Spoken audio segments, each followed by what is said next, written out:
Monsieur Barbera, bonjour. Bonjour, Jérémy. Bonjour, vous êtes le fondateur de l'entreprise Sanissaire Distribution Oui. et vous voulez nous parler aujourd'hui donc, de cette société et de sa création. Ensuite, nous aborderons le sujet des innovations et de la valeur ajoutée. Et nous finirons ensuite par vos objectifs à moyen et long terme. D'accord. Donc, parlez-nous un petit peu de vous, de votre parcours et du concept Sanissaire. Bien. Bon, alors, il n'y a pas grand-chose à dire, simplement que je suis créateur d'entreprise maintenant depuis pratiquement une trentaine d'années. J'ai développé des projets en réseau semi-intégré et en réseau organisé comme les franchises. Et donc, fort de cette expérience, j'ai porté pendant longtemps des projets de développement pour d'autres clients qui créent des entreprises sous forme d'organisation de réseau. Et j'ai décidé, par le biais, alors bien sûr, il y a une circonstance qui a fait que ça a germé dans mon esprit, j'ai décidé de créer Sanissaire. Alors, Sanissaire, c'est d'abord une nouvelle ère qui commence, parce que globalement, on a pris conscience, vu les éléments que nous avons vécus ces derniers temps, que l'air était un problème sérieux, l'air intérieur, bien entendu. Depuis 1970 maintenant, les hommes se sont rendus compte que l'air intérieur était 4 fois plus pollué que l'air extérieur et qu'on y passait 80% de notre temps. Donc, ce qui veut dire que il faut aujourd'hui remédier aux conséquences de l'air vicié que l'on respire au quotidien. Sanissaire a cette vocation. En fait, elle a, comme son nom l'indique, elle assainit l'air et les surfaces dans les milieux confinés. Alors pour nous, qu'est-ce que c'est les milieux confinés? Ce sont des environnements fermés où il y a peu ou voire pas du tout de ventilation ou de renouvellement. En gros, voilà ce que c'est Sanissaire. D'accord. Et vous nous aviez parlé d'innovation et justement de techniques d'assainissement bien particulières. Est-ce que vous pouvez nous en dire plus? Alors, oui, nous avons 4 innovations dans cette entreprise. La première des innovations, c'est le moyen, la technologie que nous utilisons pour pouvoir assainir l'air et les surfaces. Alors nous avons découvert, parce que bien sûr il y a beaucoup de produits qui existent sur le marché, nous avons découvert un concept qui vient directement de Suisse et qui a pour objet d'intégrer en un seul appareil 4 grandes technologies, des technologies comme, alors je ne vais pas la dire forcément dans l'ordre, mais la technologie de l'UVC, je vous expliquerai en détail à quoi à quoi elle sert. La deuxième, c'est effectivement l'ozone, et effectivement son rôle et son application, le plasma, la ionisation négative, et bien sûr les filtres EPA.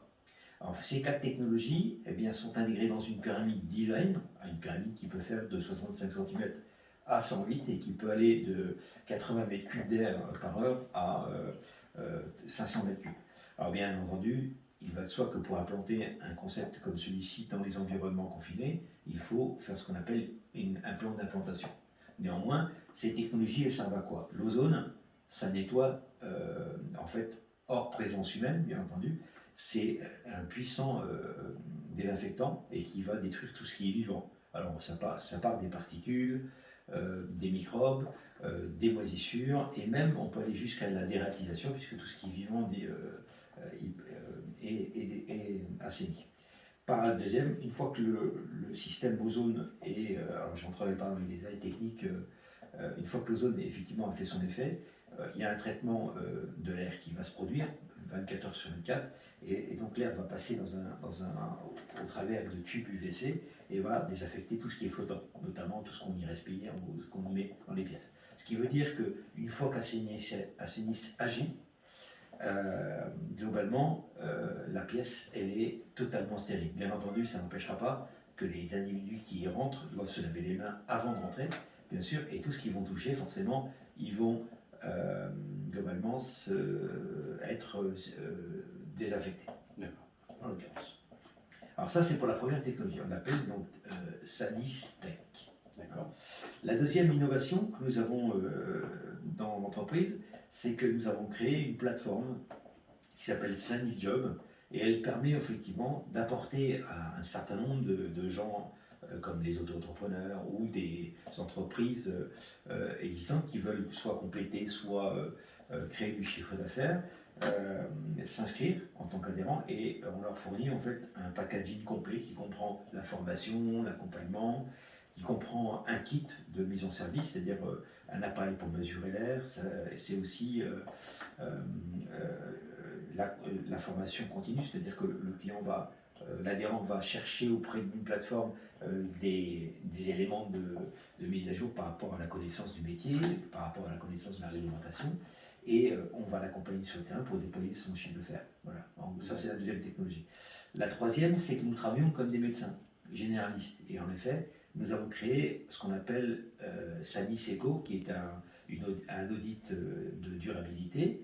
À l'intérieur de cet audit, on va faire un certain nombre de relevés, et ce qui permet effectivement, dans la panel de tous les prestataires que possède Sanisaire, on va avoir qu'un seul interlocuteur, grâce à cela, comme le médecin, et qui détermine en fait une problématique, et on va diriger le client vers un spécialiste qui fait partie du groupement.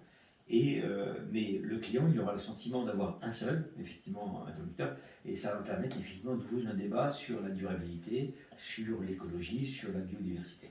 D'accord. Et la quatrième, bien entendu, et ça c'est quelque chose de très fort, nous avons voulu, et ça j'y tenais énormément, donc participer à la préservation de la biodiversité, et à chaque fois qu'un partenaire ou un client va adhérer en fait au groupe Sanisaire, il va financer ce qu'on appelle la fondation Sanisaire Eco, et elle va effectivement, son objectif, sa vocation, c'est de repeupler les abeilles dans notre territoire. Alors comment ça se passe? C'est que on ne peut pas mettre des abeilles n'importe où, puisqu'il y a un équilibre à avoir entre la surpopulation et la sous-population. Donc c'est régi par des gens qui s'occupent de ruchers. Dans ces ruchers, effectivement, il y a des ruches. On va prendre donc une certaine somme d'argent sur la prestation qui va être effective par un client, et on va financer cette fondation qui, elle, va donc participer au déploiement de ruchers dans le territoire français. Alors bien sûr, ce ne sera pas dans les villes, ce sera dans les à côté. Il faut qu'il y ait des parterres de fleurs pour faire du miel, bien entendu. Alors, ça va mettre deux choses en avant. Un, le côté sociétal des entreprises. Ils vont pouvoir mettre en avant cette action. Deux, ils vont bénéficier aussi du miel qui en sort, parce que c'est quand même intéressant. Et donc chaque année, on leur donnera des pots de miel produits par leurs propres ruches qui auront financé au débat. D'accord, voilà, et ça c'est Sanis Bio, c'est bien ça. C'est ça. Et donc, quels sont vos objectifs actuels, et où vous voyez-vous dans 6 mois, dans 1 an? Alors, nos objectifs, c'est simple. Aujourd'hui, on a évalué un certain nombre de paramètres commerciaux à la base, puisqu'on a mesuré, on a créé les outils d'aide à la vente qui permettent effectivement de faire comprendre à chaque individu la responsabilité que nous avons en tant que chef d'entreprise ou pas, de préserver la biodiversité pour l'avenir de nos enfants. C'est un fait.